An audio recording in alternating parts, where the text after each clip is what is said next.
आदरणीय तातुस्कर साहेब, भावसार विजन इंडियाचे गुरुनाथरावजी, दिल्लीवरून खास या कार्यक्रमासाठी आलेले आपले केवी रावजी, आमचे सहकारी, आमचे मित्र मनोज फुटाणेजी, दिलीप धारूरकर, सर्व सन्माननीय अतिथी आणि माझ्या बंधू भगिनींनो, आज आपण अत्यंत महत्त्वाच्या विषयावर इथं एक चर्चासत्र आयोजित केलेलं आहे. त्याचं नाव आहे BIBO, Bhavsar International Business Organization. या चर्चासत्राची सुरुवात करताना प्रत्येक भावसारांना बीबोचा कसा फायदा होईल, बीबोशी इंटरॅक्शन करताना तुम्हा प्रत्येकाच्या जीवनामध्ये बीबो काय आहे ह्याबद्दल थोडीशी माहिती दिली जाईल. सर्वप्रथम मी तुमची सगळ्यांची माफी मागतो. माफी यासाठी मागतो की नारायणराव तातुस्करांनी आमच्याकडे फूड आणि केटरिंगची जबाबदारी दिलेली होती. साधारणतः 10,000 लोक येतील, 10,000 अतिथी येतील, 10,000 भावसार जमतील असं वाटलं होतं.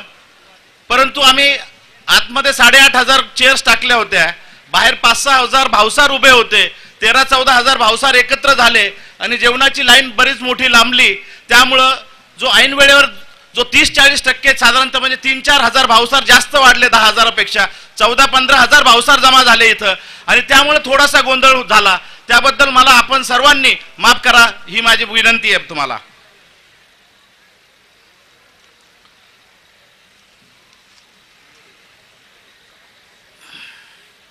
भावसार विजन इंडिया आणि नारायणरावजी तातुस्कर आपण मागच्या पुणे येथील अधिवेशनामध्ये, भावसार विजनच्या 6व्या अधिवेशनामध्ये बीबोची संकल्पना पुढे आणली.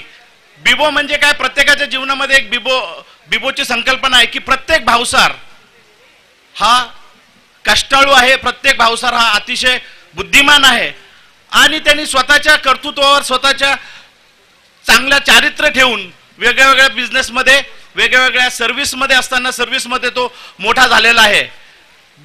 आपल्याकडे भावसार बीबोची जी संकल्पना आपण जी काढत होतो ती संकल्पना म्हणजे सोप्या भाषेमध्ये जर सांगायचं ठरलं तर आपल्याकडे बेल्लारीचे श्रीनिवास देवळे आहेत. श्रीनिवास देवळेंचा प्रिंटिंगचा व्यवसाय आहे. मनोज फुटाणेंचा कला जनसेटचा व्यवसाय आहे. केवी राव यांच्या वेगवेगळ्या शॉप्समध्ये, वेगवेगळ्या त्यांच्या मॉलमध्ये त्यांना जनरेटर लागत असतात. कित्येक गोष्टी त्या प्रिंट करून घेत असतात. केवी रावांना माहीत नव्हतं की मनोज फुटाणे जनरेटर देतात. केवी रावांना माहीत नव्हतं श्रीनिवास देवळे प्रिंटिंगचा बिझनेस करतात, ते दुसरीकडून प्रिंटिंग करून घेत होते. आम्ही एक छोटीशी डिरेक्टरी बनवणार आहोत. ती डिरेक्टरी सगळ्या बिझनेसमॅनकडे, सगळ्या सर्व्हिस क्लासकडे देणार आहोत. आणि त्या बिझनेसमध्ये प्रत्येक गोष्ट आपल्याला कधी घ्यायची असेल, कुठली काही गोष्ट विकत घ्यायची असेल, काही गोष्टी विकायच्या असतील तर आपला त्यातला would be customer, would be client आपल्याला तिथं या बीबोच्या माध्यमातून शोधता येईल. आणि हा बिझनेस करत असताना म्हणजे आपल्याला business within our self.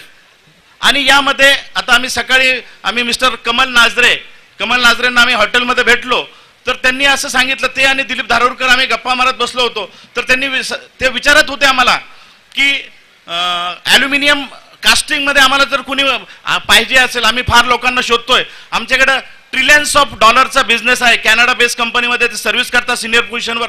Trillions of डॉलरचा बिझनेस आहे.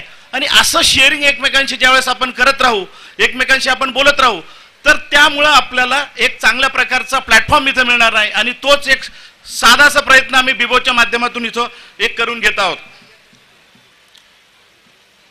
आणि एक असं म्हणतात ना की फुलांना फुल जोडलं की एक चांगला फुलहार तयार होतो. फुलांना फुल जोडलं की एक चांगला फुलहार तयार होतो. माणसांना माणूस जोडला की एक माणुसकीचं सुंदर नातं तयार होतं. आणि भावसारांना भावसार जोडला की त्यातून एक बीबो, त्यातून एक डॉक्टर फोरम, त्यातून एक भावसार विजन, त्यातून युवा स्पर्श सारखे चांगले कार्यक्रम निर्माण होतात. तरी मी सगळ्या भावसारांना आपल्याला विनंती करतो की आपण ज्या ज्या बिझनेसमध्ये असाल, ज्या ज्या व्यवसायात असाल, ज्या ज्या सर्व्हिसमध्ये असाल, तुम्हाला कुठल्याही गोष्टीची काही जरी माहिती पाहिजे असेल तर आपण भावसार आपली वेबसाईट आहे भावसार ज्योतीकडे आपली माहिती द्या. काय काय पाहिजे, कुणाला काही पाहिजे असेल, कुणाला काही विकायचं असेल तर ती एक माहिती देऊ. आपण एक चांगल्या प्रकारची डिरेक्टरी इथं आपण तयार करू आणि त्या डिरेक्टरीमधून आपला जास्तीत जास्त बिझनेस पोटेन्शियल कसे डेव्हलप होतील ते आपण पाहू. धन्यवाद. जय हिंद, जय महाराष्ट्र, जय कर्नाटका.